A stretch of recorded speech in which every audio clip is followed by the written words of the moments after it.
கண்டிப்பாக புகார் கொடுத்து அதன் மீது சட்டப்படி நடவடிக்கை எடுக்கப்படும்.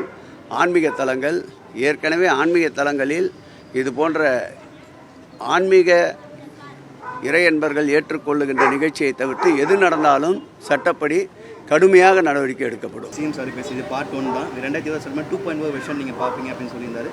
எடப்பாடி அதுக்கு கடுமையான விமர்சனம். 2020 பெரிய ஓவா மக்கள் போடுவாங்க அப்படின்னு பெரிய விமர்சனம்.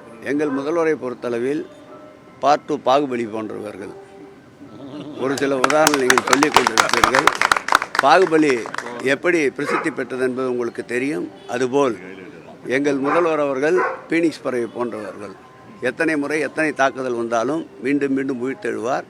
திடமான ஒரு முதல்வர், இரும்பு உள்ளம் கொண்டவர், எதற்கும் அஞ்சாதவர், மாநிலத்தின் உரிமையை கனவிலும் கூட மரணத்தின் விளிம்பே என்றாலும் விட்டு கொடுக்காத ஒரு முதல்வர், ஒன்றியத்திற்கே வழிகாட்டுகின்ற ஒரு முதல்வராக இருக்கின்றார். அவர் தலைமையிலே பயணிப்பதையே நாங்கள் பெருமையாக கருதுகிறோம்.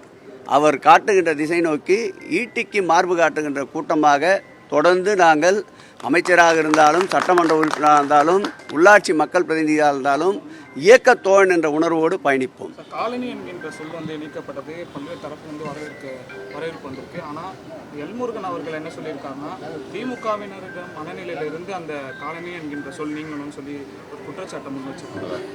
இந்த ஆட்சியில்தான், இந்த அரசியல்தான் 4 தாழ்த்தப்பட்டவர்களுக்கு அமைச்சரவையில் முக்கியத்துவம் தந்திருக்கின்றார். குறிப்பிட்டு சொல்ல வேண்டுமென்றால் உயர்கல்வித்துறை அமைச்சரையே ஒரு தாழ்த்தப்பட்டவர் நியமித்திருக்கின்றார்.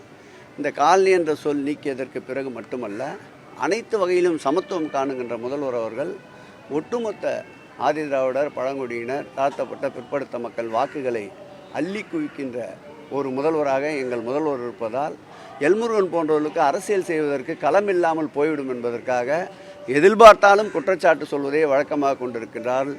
எங்கோ ஒரு முறையில் கேட்கின்ற ஒரு குரலுக்கு பதில் சொல்ல வேண்டியதல்ல. ஒட்டுமொத்த குரலும் இந்த காலனி என்ற பெயர் நீக்கத்திற்கு வரவேற்று தந்து கொண்டிருக்கின்றால் வரவேற்றுக் கொண்டிருக்கின்றார்கள். பிரச்சாரத்துக்கு வருவன் பிரதமர் சொல்லியாரு. இந்த சட்டமன்ற தேர்தலுக்கு தமிழகத்தில் அதிமுறை நான் பிரச்சாரம் பண்ணுவேன் பிரதமர் நேற்று நயனா நாகேந்திரன் தெரிவித்தார். நாடாளுமன்ற தேர்தலில் கன்னியாகுமரியில் உட்காந்து தியானம் பண்ணார், ராமேஸ்வரத்துக்கு தியானம் பண்ணார். அவர் ஒவ்வொரு முறை வருகையும் திராவிட முன்னேற்ற கழகத்திற்கு குறைந்தபட்சம் 3% வாக்குகளாவது உயர்வை தரும். ஆகவே அவர் வரட்டும், வருகை என்று நாங்களும் அவரை வரவேற்கின்றோம்.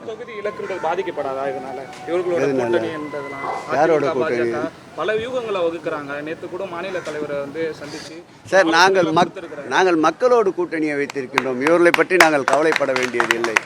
எத்தனை வேண்டுமானாலும் துணைக்கு அழைத்து வரட்டும். ஏற்கனவே இடியை துணைக்கு வைத்திருக்கின்றார்கள், அதற்கடுத்து சிபிஐயை துணைக்கு வைத்திருக்கின்றார்கள், அதற்கடுத்து இன்கம் டேக்ஸை துணைக்கு வைத்திருக்கின்றார். அவர் துணைக்கு அழைக்காத ஒரே ஒரு நிறுவனம் எதுவென்றால் இராணுவம் தான்.